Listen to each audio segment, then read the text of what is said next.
Oi. Quem fala? Eu sou o Max. O que é que tu quer, O viado? tema de vídeo de hoje é duro como uma... Pois passa pra cá, que você tá falando é com expert.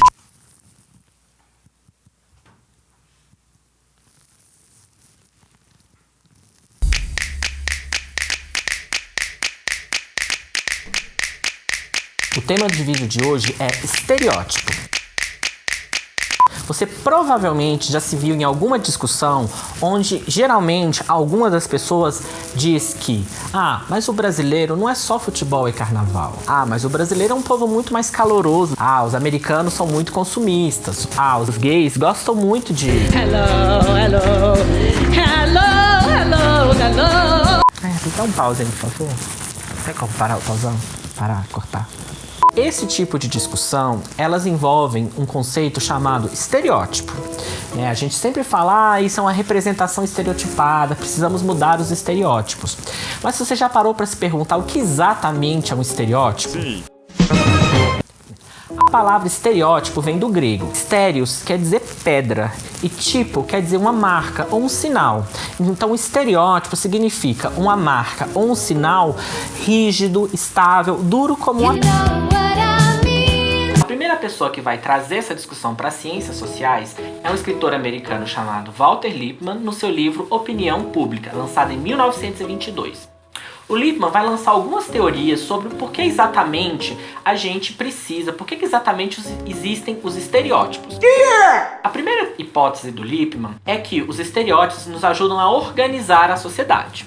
Por exemplo, quando você entra num táxi, você precisa saber exatamente o que é um taxista, como é que é essa relação, como deve ser o seu diálogo. Que é isso? Oi. Tá achando que é farra, é? Portanto, o estereótipo serviria para te ajudar a navegar pelo mundo, te ajudar a se relacionar com o mundo, já que o mundo tinha ficado muito complexo. Porque Deus fez o mundo.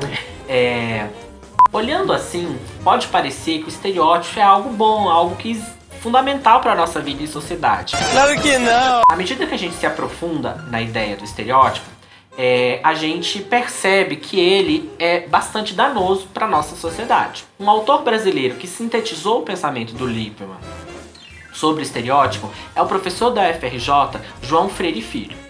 Em um artigo, João Freire Filho escreve o seguinte: os estereótipos ambicionam impedir qualquer flexibilidade de pensamento na apreensão, avaliação ou comunicação de uma realidade ou alteridade, em prol da manutenção e da reprodução das relações de poder, desigualdade e exploração, da justificação e da racionalização de comportamentos hostis e, em extremis, letais.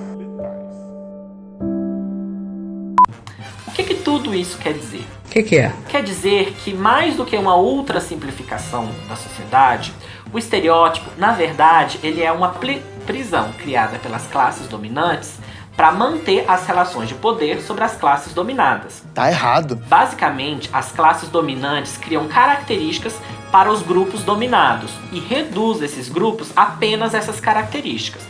Por exemplo, quando a gente diz que Brasil é só carnaval e futebol, É sim.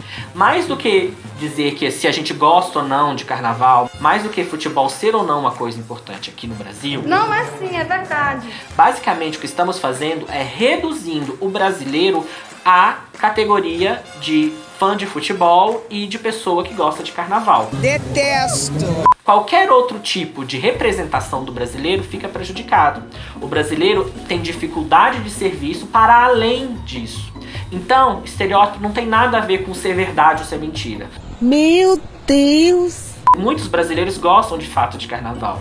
Muitos brasileiros gostam de futebol. Mas a questão é que o estereótipo nos aprisiona à condição de fãs de futebol e fãs de carnaval. Tá bom. E por que o estereótipo existiria, portanto? Para manter as relações de poder. Vou dar um exemplo. Me dá, por favor. Um estereótipo que você provavelmente já deve ter visto é que negros são mais aptos a atividades físicas. Esse estereótipo é o que, por exemplo, justifica a naturalização da escravidão. Ou o fato de hoje a gente ver muitos negros em atividades braçais e não achar isso estranho, não achar isso um absurdo. Isso acontece porque os estereótipos agem tanto na classe dominante quanto na classe dominada. A classe dominante não consegue enxergar a classe dominada para além desse punhado de características. Não tem condição. Enquanto isso, a classe dominada tem muita dificuldade de se enxergar de forma normal e aceitável fora desse punhado de características que ela própria recebeu. Um outro exemplo são as violações de direito que acontecem nas periferias e favelas do Brasil. Os agentes da polícia acham natural, acham aceitável... Os agentes da polícia acham natural, acham aceitável invadir a casa das pessoas e matar pessoas inocentes. E mais do que isso, a sociedade considera isso algo normal porque as pessoas que moram nesses lugares estão reduzidas a um pequeno punhado de características, como, por exemplo, a de bandido e a de pessoas perigosas. Então, os policiais agem assim porque eles só conseguem enxergar os moradores das favelas e das periferias como pessoas violentas e perigosas, e a sociedade não repudia isso porque ela também enxerga os moradores desses lugares como pessoas violentas e perigosas. E mais do que isso, muitas pessoas desses lugares têm dificuldade de conseguir se imaginar em outros lugares porque elas estão o tempo todo recebendo a informação de que elas devem ser pessoas violentas e perigosas. Cara de bandido, cabelo ruim, cara de empregada, nega feia, coisa de preto.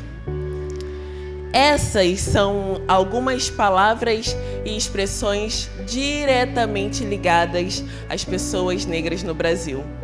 Isso tudo debaixo do mito da democracia racial, que dizia que, por conta da miscigenação, o racismo não era isso tudo por aqui.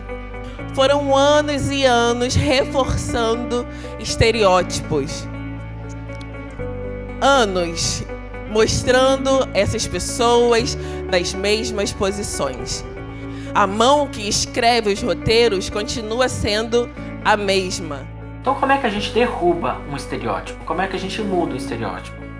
O estereótipo só pode ser mudado quando a gente cria novas formas de representação não estereotipadas. Quando a gente faz uma série de TV onde uma mulher negra representa uma advogada ou uma cientista, a gente está ajudando a sociedade a enxergar as mulheres negras para além de condições subalternas. A gente está começando a dar mais características para as mulheres negras dentro das representações sociais. Mas será que dava para esperar as grandes mídias acordarem e decidirem mudar?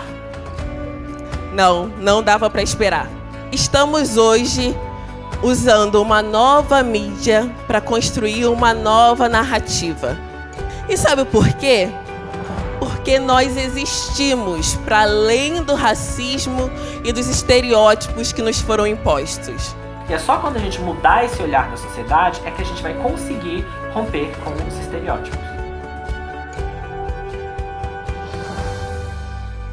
Que nova história você quer trazer, Luz? Eu vim aqui não só dar meu exemplo e te incentivar. Eu vim mostrar que é possível. Obrigada.